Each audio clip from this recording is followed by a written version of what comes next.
It was closed down for a number of years. And then another fellow from out of state or out of county moved in and without a permit, without a DTQ permit, and put hogs in there. And then subsequently, a year or so later, he asked for a permit from DEQ for twice the amount this building was built for. And we objected in writing, and the state just blew us off, and consequently we put hogs in there. Now, it comes to the health issue.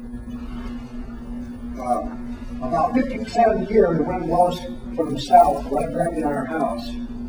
Now, out of those 50%, I would say 50% or 25% of those days, my wife and son are ill. Sick to their stomach, eyes watering, can't breathe, nose burning. It's just pathetic. I come home from work and they're just sick. This summer I had to pull my family out of my home 4 or 5 times just to get away from it because we couldn't stand in the house even. But so the health question is there. I see it with my own eyes. I see it all the time with my own eyes. Now, the DEQ does not enforce anything. The county says we're not to enforce it. DEQ says we're not to enforce it. The county says that's not my problem. DEQ says that's not my problem. I've got that firsthand from a lot of people. I've got firsthand from county officials that told me that if I don't like it, get the hell out of your county. Now, this outfit is running twice as many hogs. Do they let them out in? When it's convenient. When it's not convenient, they pour it down the hill. They suck it out, take it right around the corner, open the spigot, pour it down the hill that goes into the waterway that contaminated a dam and other things that go in the waterway. Now, if the county can't control or the state can't control how many hogs are in there or how they handle manure, the waste, then to say that Mr. Cottle is going to have only X number of hogs and the waste is going to be knifed in, no problem. If we can't rely on that in other areas in this county, how can we take the word of Mr. Cottle or anybody else on that subject? I see it in my eyes. And then you said to yourself, you can't control anything. And I can go on and on. I will say that this is the second time I've been in front of the board, and this is the first time the board listened to me. I appreciate it. I appreciate it. My family's dying, and the county don't care. They told me, you don't have enough money to fight this. That man right there told me that. Fight it? All I tried to do is get them to obey the regulations. Pardon me? This is on the windy ridge. Right. Yeah. The problem you have is the DEQ and the state, with the Attorney General, the attorneys have to enforce it. The advice I gave you is that there's a civil action for a nuisance because you indicated that poison to the family and that, and at that particular time, ascertain what it would cost an attorney, and you didn't have enough money to bring a nuisance action to shut it down because there's 2 remedies. If DEQ won't act, and the state attorneys won't act to enforce a nuisance, is basically what it is.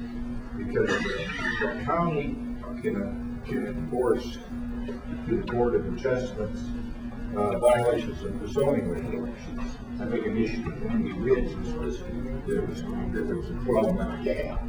But then you, a very professional way, come and ask me, and the special county attorney could not intervene and usurp the state.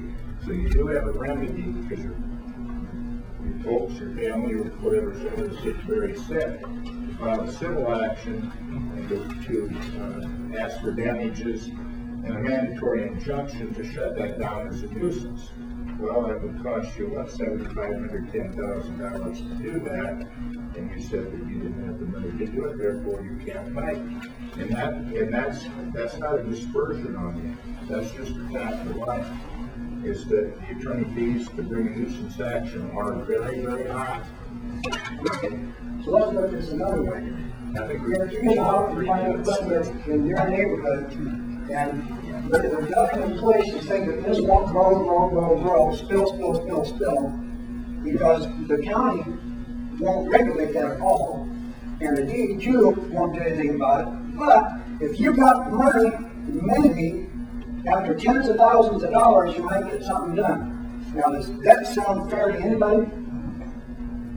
That I brought a complaint against this operator to my county, and my county turned their back on me. And just one comment, I would like to answer or let inform the board about our management practices as far as this concerned for hearing. I've operated a barn exactly like this for 11 years. In 1 year, that manure has not been injected into the ground. Not 1 year. And that's exactly how we'll operate this farm. Because you financially can afford not to do it that way. There's two factors.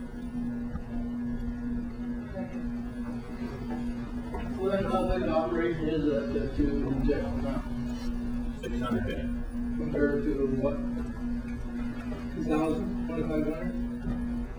You think they'll keep doing it when you have 4 times that many animals? Question, the number of acres this is going to cover will not cover that farm that it is setting. I'm explaining to you why we would do it that way.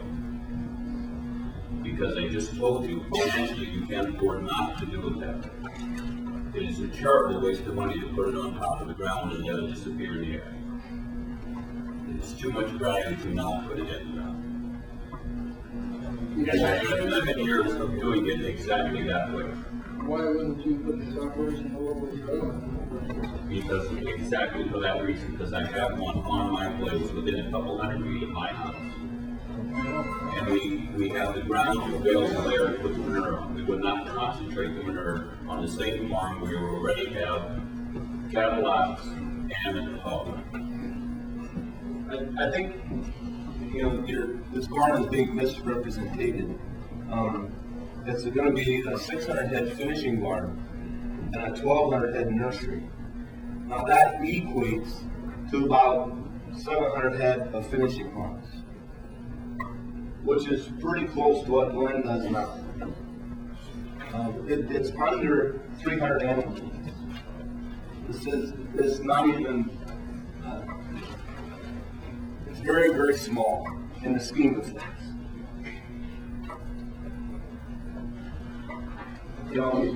There's pictures passed around of my barn. It's not even half of what mine is.